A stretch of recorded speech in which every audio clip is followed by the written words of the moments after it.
event will not be explained until the week that Jesus rides a donkey on this same bloody road. This is the week you will now relive. This is the story of Easter week.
You said you was going to be right back. Yeah, well, something important come up. Well, I started this fire about sundown, and it's almost out.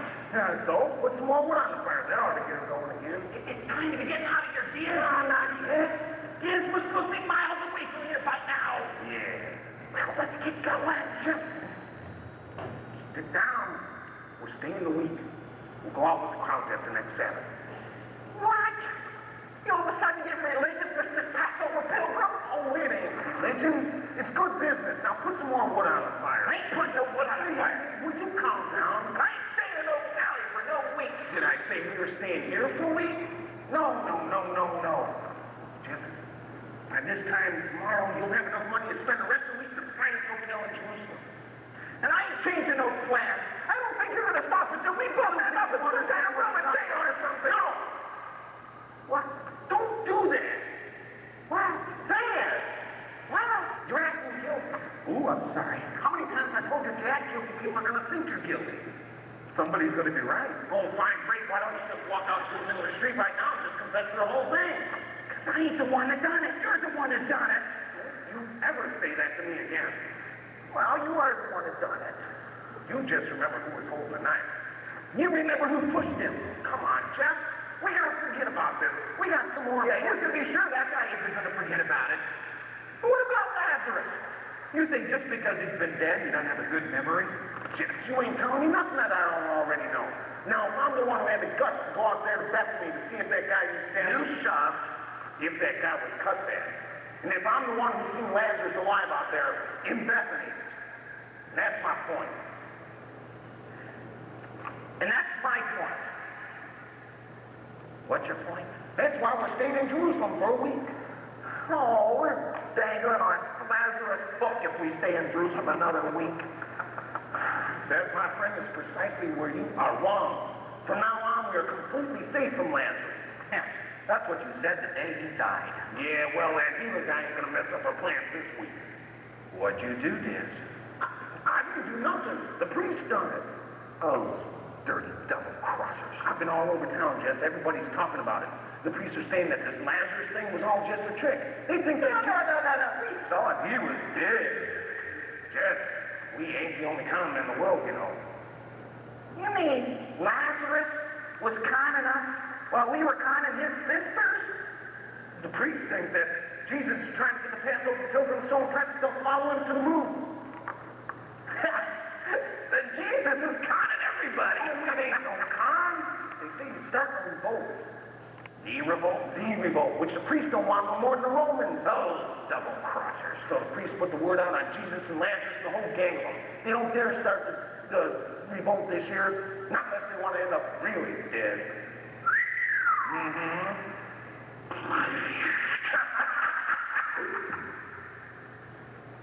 What are we going to do next, Diz? I'll tell you what we're going to do.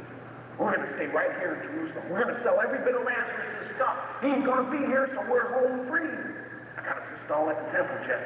All the top traders are going to be in town for the feast. We can practically set our own prices. It's going to be great. Are you sure Jesus and his gang ain't coming to Jerusalem? Sure, I'm sure. Jesus and his gang ain't coming to Jerusalem. Right. Next day, Jesus and his gang headed towards Jerusalem. Hi, my name's Steve. And I'm Mike. We're here tonight as storytellers. If you had lived in Jerusalem about 2,000 years ago, you would have breathed the same air as revolutionaries and thieves. The merchants and soldiers, Politicians, both Jewish and Roman. and a popular young rabbi who had amazing powers. And you're going to meet all those people here tonight. But you're not going to stay just here. You're going through the quiet streets of Bethany and the noisy marketplaces of Jerusalem's holy temple. Down into a Roman dungeon and up to a palace courtyard. You'll stand at a tomb in the evening and sit at a front porch in the morning. It's a great story, and we have a lot to tell. So we better get going. We pick up the story on Sunday morning, 5 days before the Jewish feast of Passover. I don't know. He said go into the village, so I guess we just go into the village. I hope we find a boat there. Tied up, he said. What are we supposed to say? The Lord needs it and will return it immediately. No. Rapidly, no. Shortly. They just walked up and took him like they owned the world. No, I'm not making this up, Jesper. Come out here. See? I tied him up right here this morning, and I was getting ready to load him up, and they just walked up and took him. Yes, just like that. 2 filthy bums they were. I didn't hide him anywhere, Jesper. I'm telling you the truth. Ask Daniel from next door. He was here. There were these 2 men, Jews, but they were working for Romans because they just marched right up and started untying Zach, and I came running out. Zach, yes, that's what I named him after the prophet Zechariah. What's so funny about naming a donkey Zach? Zechariah happens to be one of my favorite prophets. What's that supposed to mean? We're lucky we didn't have any boys. No, I would not have named my son Zach. Now, where are you going? Come here. Like I was saying, these 2 no-goods were untying the new colt, and I came running out, and I said, what do you think you're doing there? And this bigger one, really big, he turns to me and he says, the Lord needs it and shall send it back shortly. Just like that, the Lord needs it. So I figured that they're working for some Roman prince or god or whatever they call themselves, and I knew that if I didn't let them take him, they'd get their whole army, come back here, kill us both, and take what they wanted anyway. And he wasn't a bit of help. Seems he had to go home right then. I'd like to see him in a den of lions. Ha! So I stepped back. They untied Zach and took him down the road, and it'll be a miracle if we ever see him again. So anyway, Jesper, I won't be making that trip to town today. I can't get those pigeons out there without a donkey, and Zach's mother is too lame to go. So that's that. What do you mean, what about the currency exchange? Selling pigeons at the temple would have been bad enough, but you don't understand the first principle of currency exchanges, otherwise you wouldn't even suggest such a thing. I might as well be stealing. Sure, lots of people do it, but I just couldn't, Jesper. Well, if I do, we are not going to be attending the feast this year. I am not going to be marching up those temple steps to offer sacrifices after I've done something like that. I know I have to do something, Jesper. I know we have bills coming due. I know that the best money is made at the temple during Passover, but Jesper. All right. I'll leave for town in an hour, all right? All right. All right? All right. It is written by the prophet Isaiah, thus saith the Lord, keep justice and do righteousness, for soon my salvation shall come. I know this, Lord. I know these words. It's just that things get to be so difficult, it's hard to believe them sometimes. Haven't I been faithful? And now we have no money to pay the bills, and Jesper's rations have become like a continuous dripping of water. My 6 daughters aren't much better either. Like arrows in the hand of a warrior, so are the sons of one you. Lord, I asked for arrows and doused me with water. If I had just one son, I could send him to market with Zach, and then an old man could get some rest every once in a while. But you sent me no son. And now you let those Romans take Zach away, Lord. Why? I named him after your prophet, and you still let those goatheads take him. I'd like to see you break your teeth. you send your Messiah. How long can we wait, Lord? Not as long as you, I'm afraid. Well, if you'll excuse me, I'll be getting to town now. Chespa! Chespa! It's those Romans on the march that took our donkeys. They're coming by here. Chespa! Come out here and see this crowd. Now, watch for Zach. I've braided his tail like always, so you'll be able to tell. I don't know. Would a crowd like that be going to the feast? Or would they run out of their houses like that? The man in front, the one that's leading them, what's that he's waving over his head? A crutch. Who are these people? There's Bartimaeus! Bartimaeus! Bartimaeus! Bartimaeus! Bartimaeus, it's me, Jacob! Yes, Jacob! I pass by your house every month making my supply runs to Jericho. Yes, that's me. But you can see me. That's impossible. You're a blind man. I've known you for years. What? He's coming? Just a prophet from Nazareth is coming. He caused Bartimaeus to see. There he is. He's riding a donkey. He's riding our donkey. But those two men said that the Lord has needed it. Then the eyes of the blind shall be opened. Then the lame man shall leap about like a hart. Rejoice greatly, O daughter of Zion. Shout aloud, O daughter of Jerusalem. Lo, your king comes to you, triumphant and victorious as he is, on a donkey, on the foal of a donkey. Hosanna, Hosanna, hallelujah! Just perhaps this day the Messiah has come to us, and he's riding our donkey. He's riding our donkey. Go! Get ready!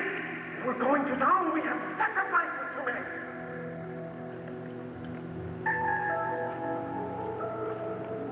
That day, as Jesus rode the little donkey down the Mount of Olives, the whole crowd following him began praising God in loud, joyous voices. Hosanna! Blessed is the King who comes in the name of the Lord. And many people in the city of Jerusalem, because they had heard that Jesus has raised Lazarus from the dead, went out to meet him, shouting, Hosanna! Blessed be the King of Israel! And as Jesus entered the city of Jerusalem, the whole city was stirred. They asked each other, Who is this? The Pharisees said to one another,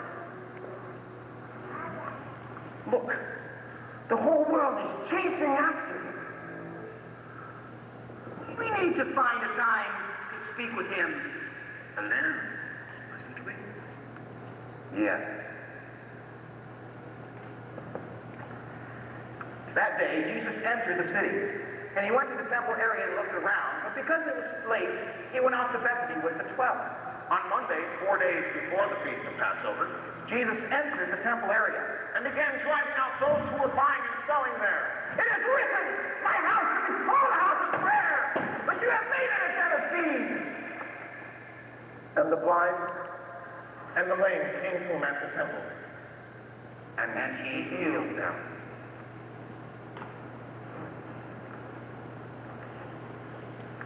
He knows this. He doesn't know. I know he knows. You don't know nothing, so keep your mouth shut and try to stay calm. He looked right at us and he said robbers. Lucky guess, too. Just look at yourself, Jess. You're acting guilty again. Come on, loosen up. Put a smile on your face. There, that's better. Now listen up. We got to make a plan. Yeah, one of us has got to go eat the alley. Hold on. One of us is going to pick up all of this stuff, and one of us has got to follow Jesus, see if Lazarus is with him. And one of us has got to go wait in the alley. Right. Come on, look. I'll tell you what. We'll both pick up the stuff. We'll get it back to the alley. And tomorrow, we'll both go and see what we can find out. And tomorrow, one of us will be in the alley guarding this stuff. Right. The next day was Tuesday. Jesus sat teaching the people in the temple courts. Who made you an authority? And the scribes and Pharisees questioned him. I said, who made you an authority? I have a question for you also. The baptism of John, was it from heaven or from men? Now, if we say from heaven, he'll surely say that, well, then why didn't you believe in him? But if we say from men, I fear that all the people will stone us because they believe John to be a prophet. So what do we answer? We don't know. Neither will I tell you by what authority I act. Tell me what you think. Tell me what you think. Oh, me? There was a man who owned a piece of property, and he planted a vineyard on it, and he built a wall around it, and he dug a wine press, and he built a watchtower, and he rented it to some tenants, and went away on a long journey.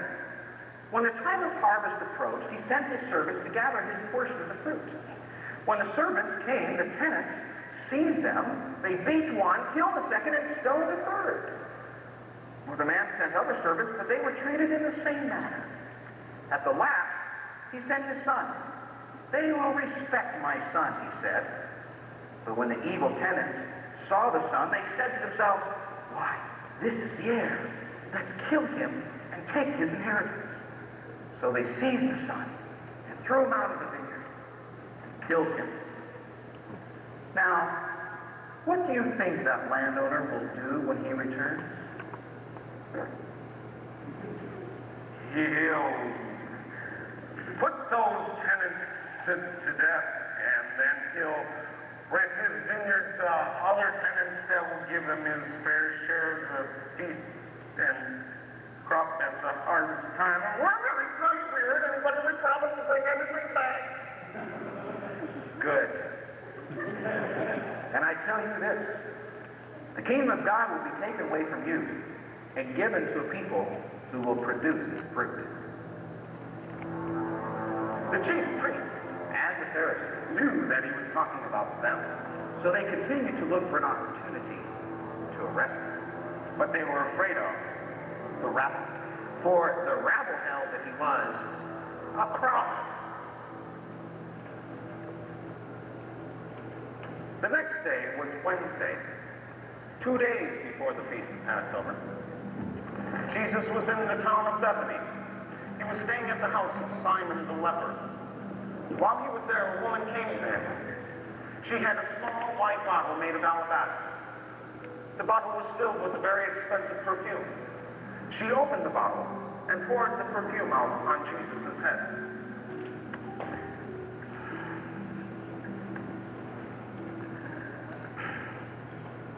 He's getting soft, John. He's beginning to act like a Roman. He could have sold that bottle and lived for a year off the proceeds, but instead he sat there and let that stupid woman make him look pretty. Everybody's feeling it. Did you see Peter? I thought he was going to pop his cork. John, where are you going? I haven't finished speaking to you, John. John, sit down. Please. John, you can do what none of the rest of us can do. You see, he listens to you. But you've got to get to him tonight. Tomorrow's our last chance. We can't wait till Passover or the preparation day. It's got to be now. I'm talking about freedom, John. Or do you like Rome's boot on our backs? You know it's what we came here for. But all he does is keep testing the waters to see how much public support he has. What do you think that donkey ride was all about? I can see it. He's testing, holding back, testing, holding back. Somebody's got to convince him that he can't wait any longer. Now is the time. Time to spill blood. Their blood. My blood. Whatever it takes, John.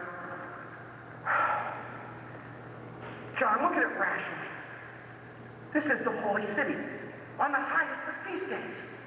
Why, the place is filled with people with one thing on their mind: Jesus. Jesus who raised Lazarus from the dead. The man is God to them. Think. All he has to do is stand in the temple courts tomorrow and shout 3 words. Take the city. I guess it'll be heard all the way back to Rome. And once we had the city, there'd be no stopping us. You know which way he wants. Give him the courage, John. Go to him.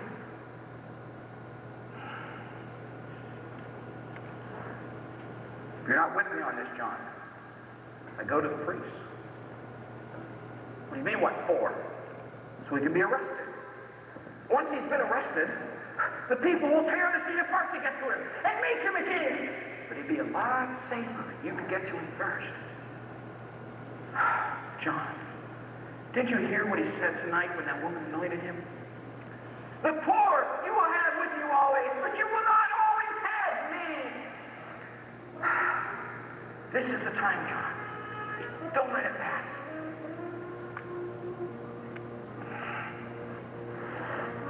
All right. Have it your way.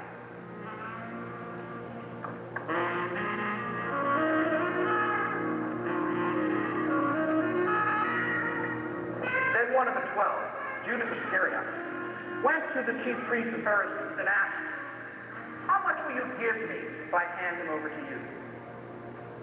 30 pieces of silver. And from that moment on, Judas looked for an opportunity to deliver him to jail.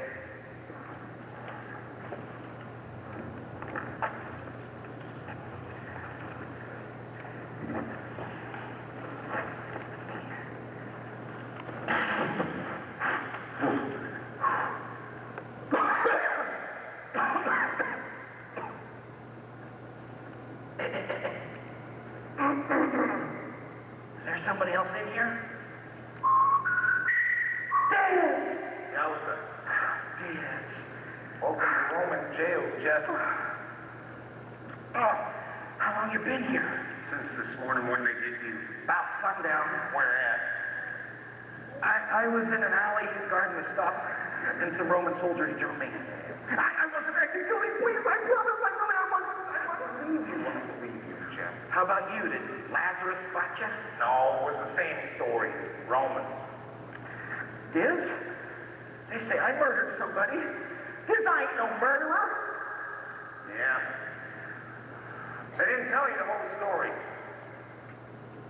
The only guy that surprised out at Lazarus' barn.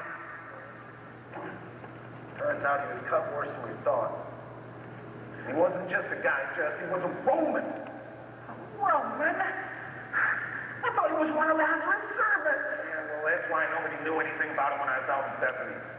He apparently stumbled back to Jerusalem and described us to some people before he died. Roman? What was a Roman doing out there? I don't know. Maybe he's looking for some barn to sleep in. Roman? We were running away from the wrong guys, Diz. What'd you tell him, Diz? Oh, calm down, Jess. I ain't told him nothing. Well, you gotta tell him. You gotta tell him that what happened. It was you that done it. It wasn't my fault. You're acting like an idiot. Now we can't tell him anything. And we can start to get on this. You can stop acting like an idiot. I'm not going down for you, Diz. I'm telling him what you've done. Fine, go ahead. You tell me anything you want. Except they ain't gonna believe you. They've been out in Bethany. They got witnesses that know we was both there. And if I try to tell them that I've done alone, then they're just gonna think that I'm trying to get you off. Then neither one of us stands a chance. I am getting off. I ain't no murderer. Guard! Guard! I ain't no murderer either. But what's done is done. Now dummy up and listen to me. We don't admit to nothing. We got a good chance. They ain't gonna do nothing with us till after Passover. And I got a pretty good hunch that after Passover, there ain't gonna be no Romans in this town. Jesus is leading a revolt. You don't know nothing about Jesus. He said he wasn't even coming to Jerusalem. Yeah. Well, I know something now. I met him, and I talked with him. He picked me out of the crowd. I figured that Lazarus either described us to him, or he does have some sort of a power. Anyway, he put his hand on my shoulder and he told me a story. He told me a story about how the Romans had taken over our country and how God was coming to get it back. It's obvious to everyone what's going to happen, Jess. They're just waiting for Jesus to say the word. So all we got to do is play dumb for 1 day, maybe 2 days tops. And then we're going to hear the shouting and the fighting. And when it's all over with, somebody's going to bust down those prison doors and we're going to be heroes. Because we killed Romans. So you think you can keep quiet for a couple of days?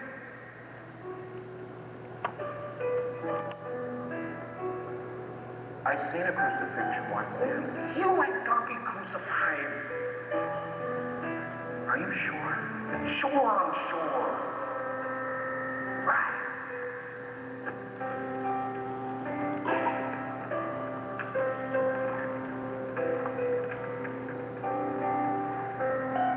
The next day was Thursday, The eve of Passover. The day that it was customary to sacrifice the Passover lamb. Jesus and his disciples went into the city to share a Passover meal together. and as they were eating the Passover meal, Jesus revealed his betrayer, Judas. And with a loaf of bread and a cup of wine, he demonstrated his sacrifice to them. When the meal was ended, they all sang a hymn together. Then Jesus led them out to the Mount of Olives. It is written, I will strike the shepherd, and the sheep will scatter. And so it is this night, all of you will fall away because of me. Dear God, I've been with him for 3 years. I've followed him everywhere. I've walked on water with him. And now he says that I'm going to abandon him. Never, my God, I vow to you and to you, Jesus, that I will die rather than leave you. Peter, I have prayed for you that your faith would not fail. The prayer will be answered. Before the rooster crows twice tomorrow, 3 times, you will have said that you never even knew me. They can kill me. I will never say that. Come with Peter, James, John. Come with me, all of you. Watch while I pray.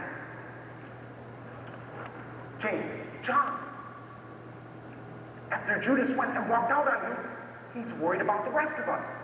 He's afraid that he'll die and we'll die if we're not ready for what's coming next. Remember the mountain with Elijah and Moses? Within hours they'll be fighting by our side along with the Yes. Along with the angel of death. The one that freed us from the Egyptians.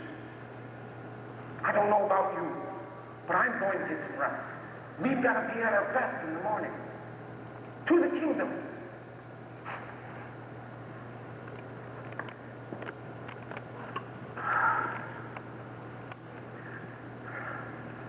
Could you not watch just 1 hour while I pray? But look, here comes my betrayer. No! Put away your sword. Shall I not drink the cup the Father has prepared for me? Am I lead in rebellion?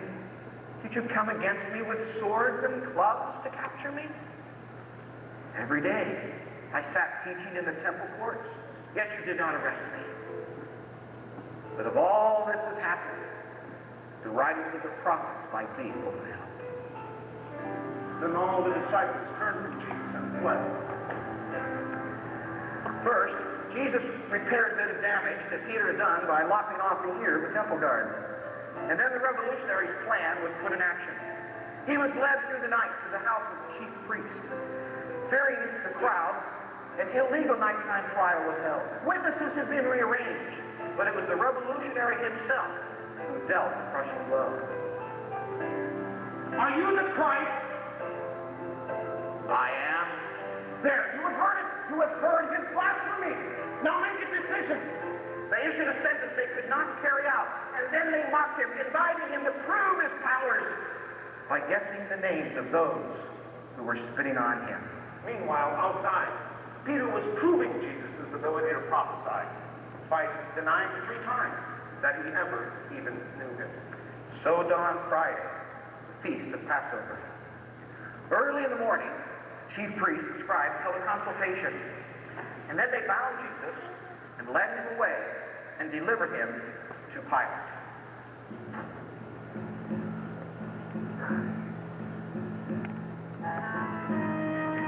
I was washing up when they brought him to me.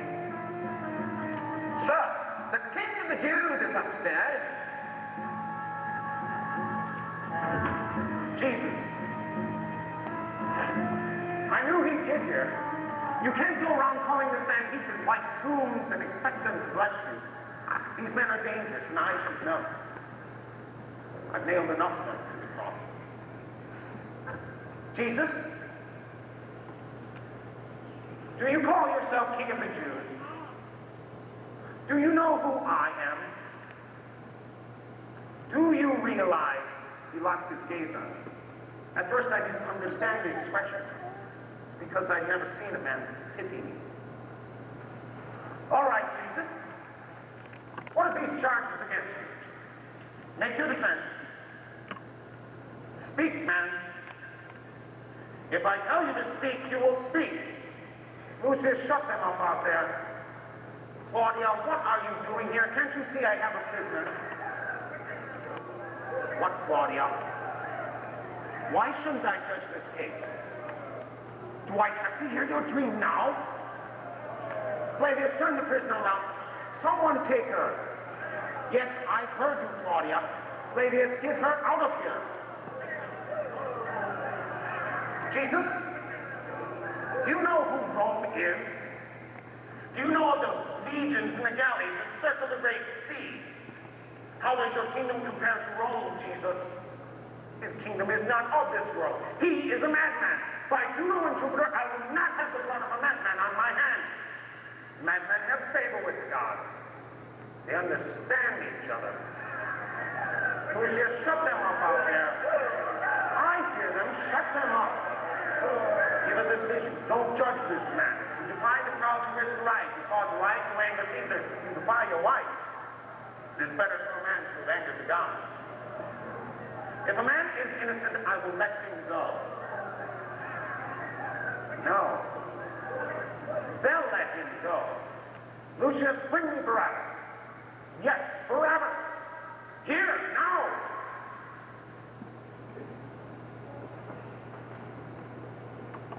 I find no fault in this man. Silence. You have a custom in this country that at the time of Passover you request from us to release you a prisoner. Ah, now I have my silence. I have 2 prisoners. As a gesture of goodwill, Rome offers you a choice. You may have Jesus or Jesus. Silence. The 2 prisoners stood there, the madman and the murderer, Jesus Bar Joseph, Jesus Barabbas. And silence. I had them. Nobody moved. And then I saw him, a man at the edge of the crowd, a priest, and another man, both priests. One worked his way to the perimeter of the crowd, one to the center. And then I heard it. The clink of silver. The rumbles came, and then the storm. Barabbas! Barabbas! Barabbas! Give us Barabbas! Shall I crucify your king? The clink of silver. In front of the gods, in front of my wife, in front of those dogs, and in front of him, I washed my hands. Let his blood be on us, they cried. Then Pilate released Barabbas, had Jesus flogged, and delivered to be crucified. When Judas saw that Jesus was condemned, he took the 30 pieces of silver and threw them on the court, the temple floor, and went out and hanged himself. Imagine the sounds you would have heard if you had been standing on Golgotha Hill that Friday morning. The sounds of the animals, horses, dogs attracted by the odor, the cries of the birds circling in the sky overhead. The sound of the people, cries of derision, gasps of pain, the muttering of neighbor commenting to neighbor, the workman's grunt, the centurion's bark, the mother's sob. The sounds of the tools of the trade, hammers on nails, rattling armor, the slide of timber over rough stone. At noon, the sky went dark, and the clouds opened up and poured down the tears of heaven as all creation wept the events of that day. The Romans had given the people what they wanted. They've crucified the failed revolutionary. And they have thrown in a couple of their own prisoners for good measure. In those days, judgments were swift. It was the actual execution that took a long time.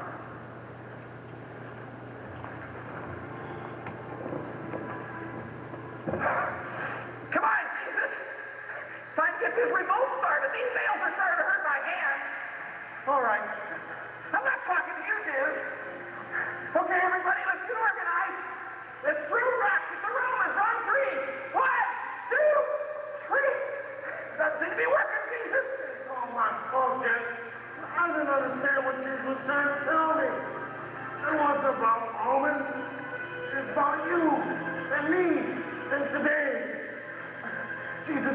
about how the three of us was going to be here today. Oh, is that a prophet? Is that it? Jesus, you a prophet? I guess that about figures. The prophets always end up dead. But I thought you were supposed to be a savior, Jesus. And you've been doing some saving, wouldn't you, Jesus? Prophet, Jeff. I'd be afraid to talk like that if you knew who he really was. Oh, excuse me, your royal majesty. Oh, your majesty, let's see. How much of an army you got here? You got. Doesn't seem to be anybody here, Jesus. Jesus, you have me when you become king. Yeah, there's Jesus. He's a robber. He's a murderer, but that's nothing. And every plan he ever made turned out to be a flop. But you're working on that, right, Jiz? Huh? I said, you're working on that, right, Jiz? I didn't hear you, Jeff. What'd you do out for lunch? Oh, Jesus was talking. Oh, the king made a proclamation, and I missed it. Stop it, Jeff. Come on, Jeff. Tell the truth. Hurry. Jeff, what? Tell the truth. I ain't hiding nothing. We're gonna die! I'm gonna die! I got some friends coming by here in a while. They're gonna beat up these Romans and get me down off in here. Tell the truth. I am telling the truth. Their names are Shadrach, Meshach, and Abednego. You're going to hell. There ain't no heaven and there ain't no bell. The devil's been pulling on a synagogue bell. Now what you done? This little Roman was a merchant. Tell Jesus what you This little Roman stayed home. Tell Jesus what you done. What you done? I'm not taking the blame for what you done. That's right. I shoved it. And what did you do? This little Roman had roast beef. You held on to the knife. This little Roman had none. You put a chop in the knife. And this little Roman went wee, oh. Jack. Did you say robber, Jack? Come on, Jack. I can't talk anymore. Just tell me. You know what you said. Come on, Jack. Jack. Jack!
That day, a man named Joseph of Arimathea, a respected member of the council and secretly a follower of Jesus, went to Pilate and asked for the body of Jesus. Pilate confirmed that Jesus was dead and delivered to him the body. Then Joseph took the body, wrapped it in a clean linen shawl, and placed it in his family tomb. Then they took a great stone and rolled it in front of the door to the tomb and went away. The next day was Saturday, the Sabbath. On the Sabbath, the Pharisees and priests went to Pilate again. Go ahead. No, after all, you speak to him. Are you sure? Really, I think you have the information. Just do it. Sir, we remember that while he was living, the deceiver said this, that on the third day, I will rise again. So give the order to have the tomb made secure. Otherwise, his disciples may come and steal his body and tell the people that it is risen again. And the last deception will be greater than the first. And Pilate agreed. And so they went and made the tomb secure by placing a seal on the stone and by posting a guard.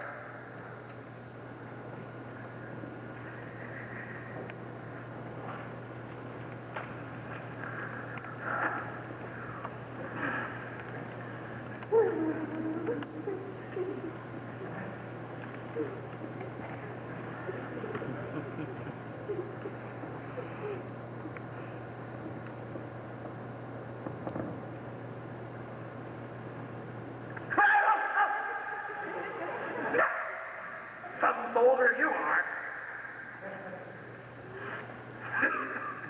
Are you laughing at me? Does it look like I'm laughing? All right. There, you did it again.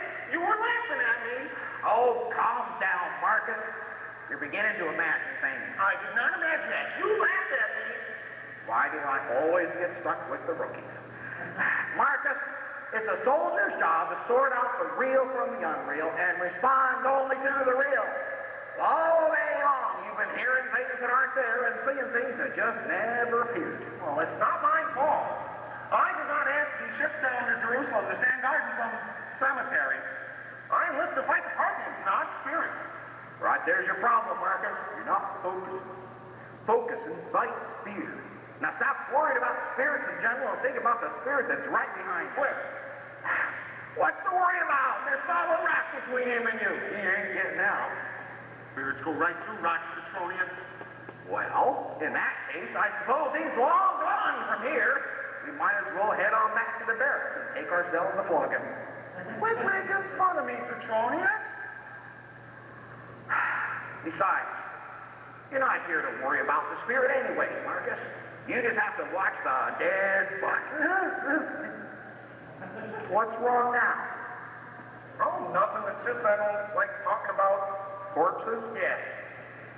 What's wrong? Haven't you ever seen a corpse before? Yeah, sure, yeah. Lots of times, except that I don't stand around and watch them rot. Would you have some respect, Petronius? Oh, well, one of those replacements is going to get here anyway. Oh, you know, you shouldn't really make fun of me, Petronius. Well, you're yellow. I'm not. I mean, it's just that this isn't Rome anymore. Hey, Vegas, did you hear that? Marcus just figured out we're not in Rome. Would you stop making fun of me? You know what I mean. No, what do you mean? I mean, these people are weird. I mean, why else would we be standing guard over something? Don't say it. For instance, do you know that these people only believe in one God? What do you expect?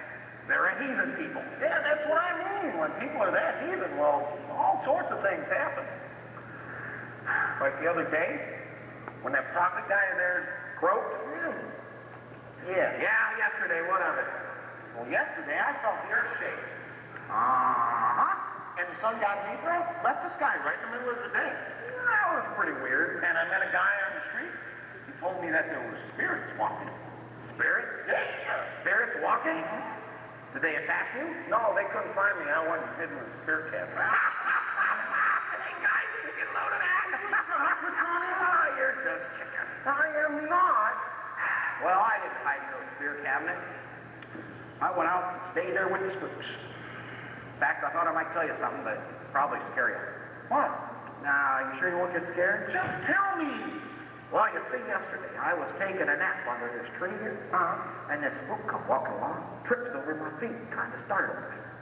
Now, seeing as I'm a seasoned soldier, my instinct is to kill first and ask questions later. So I take out my sword and stab him, but it runs right through him. He stands there and he says to me, "Sorry to have startled you, sir, but I'm just hurrying up to the crucifixion. Gotta welcome in the new folks." That was really sad. Oh, yeah.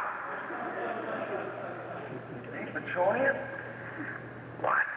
It's bad luck to scare the spirit. I made the story up, old brain. Oh, well, it's lucky for you, fella. One of those replacements gonna get here. He should be here by now. Well, Petronius, getting scared? I ain't scared of no spirit, either prophet or no. I ain't scared of nothing I can't see. All right. Hey, Petronius. I'm not talking about spirits no more. I wasn't going to talk about spirits. Well, fine. Then what? You really think they'll come and try to steal his Skeleton? Yeah. What, Marcus? What do you hear? Nothing. You know why you hear nothing? Oh, why? Because it's the Jewish Sabbath. None of them does anything on the Sabbath. They don't work on the Sabbath. They don't do any marketing on the Sabbath. None of them does any traveling on the Sabbath. And they don't rob banks on the Sabbath. Oh, why didn't you tell me before? I was trying to help you overcome your nervousness, son. I am not nervous. I'll hear those guys come finally. I am not nervous. It's all right. I understand. I do really. Everybody's a little jittery when they come down here the first time. Tell you what, tomorrow morning, we're supposed to rotate with those guys up on the hill. I'll speak to them. See if we can't just stay guard down here. Why, with solid rock at our backs, there ain't nothing going to surprise us. And if those grave robbers do show up, which I doubt, we'll be able to face them head on. I'm not afraid. Though heaven itself may assail me, I shall stand firm. There's the spirit. I'm sorry. Till dawn tomorrow, Marcus. Until dawn.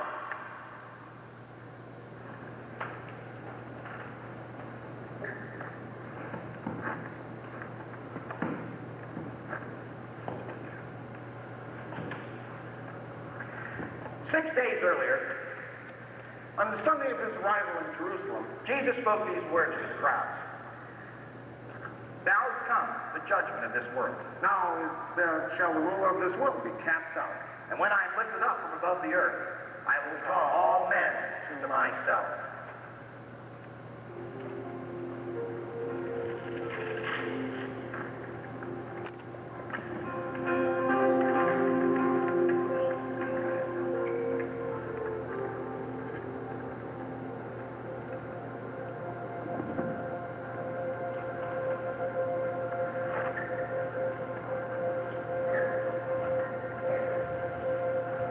The light is with you a little longer. Walk while you have the light, lest darkness overtake you. He who walks in darkness does not know where he goes. But while you have the light, believe in the light, so that you may become the sons of God.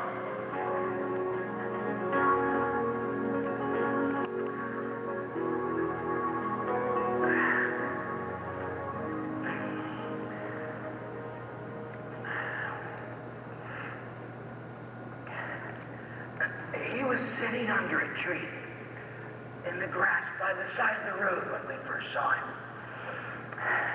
You should remember the year. You were, let's see, how old are you? 12. Let's see, that would be about 40 years before you were born. Same number of years our people wandered in the wilderness. 52 years ago today. My brother Matthias and I, we were escaping Jerusalem. We had gone out to the Jericho road, but we remembered what had happened out there the week before. And now, the revolution had failed, and our leader was dead, and we wanted to put the whole mess behind us.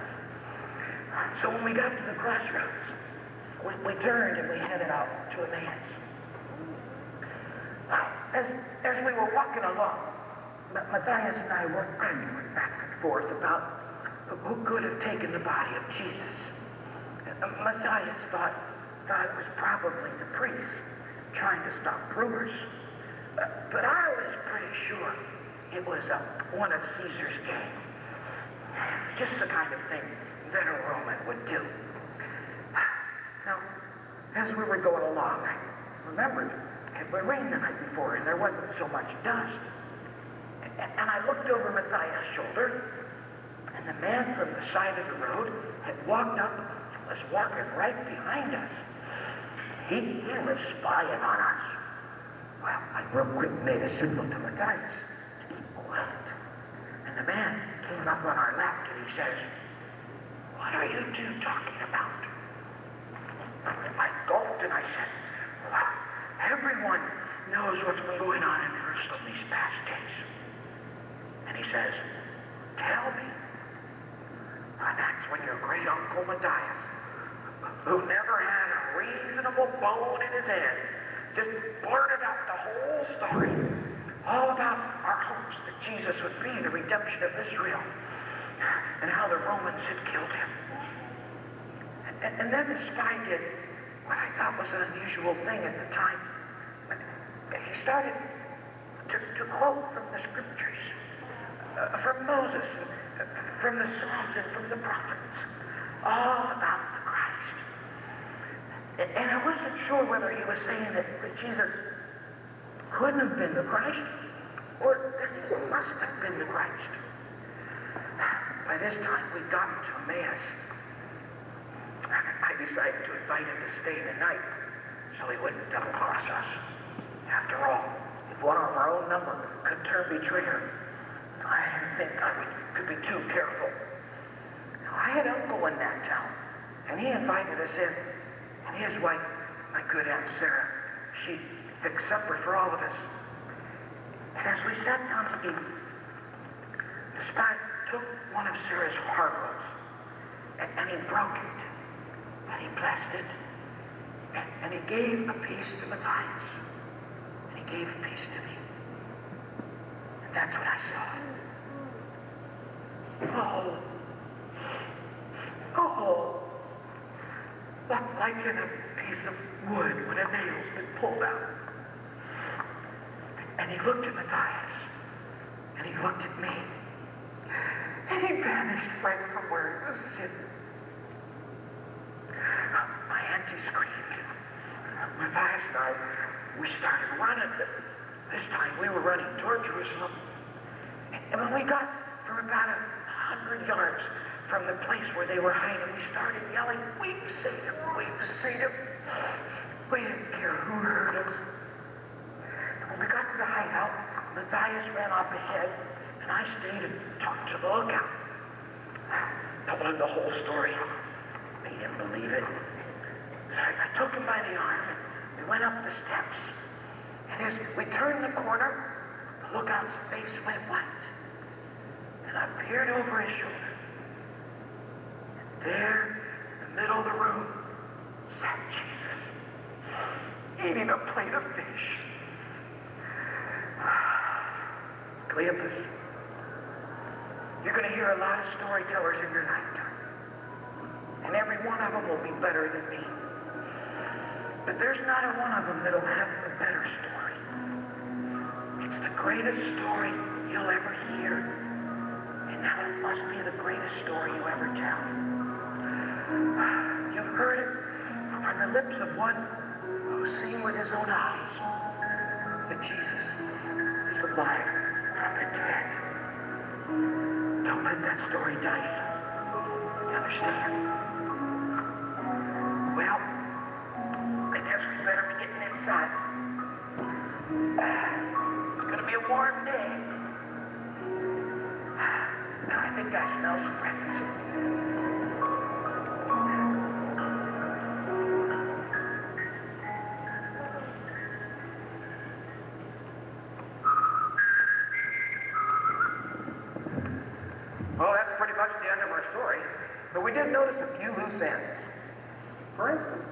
I would like to know how Jacob and Jessica got their donkey back.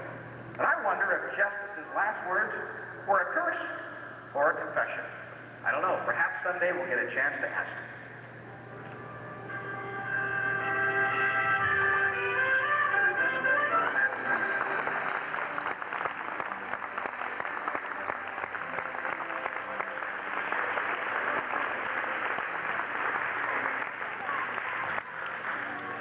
Christianity is a way of life that is based on belief that Jesus Christ came and lived on this earth as the Son of God and as our Savior. That the things that were depicted here tonight actually took place. That's what we believe. And we believe that our salvation, that our hope, that the promise that we have of a life that lives and that will go on forever, that comes from our faith in Jesus Christ. As you examine your own life and think about your own relationship to God, if there's any question, if you have any doubt, if you have any wonder, if there's just a little bit of concern at all regarding your relationship with God and regarding your standing with Him, if you have a question about whether or not you have the gift of salvation that God gives through Jesus Christ, we'd like for you to talk to us tonight. We can talk to you about that. And God offers that gift to you. Let's bow our heads in prayer. Father in heaven.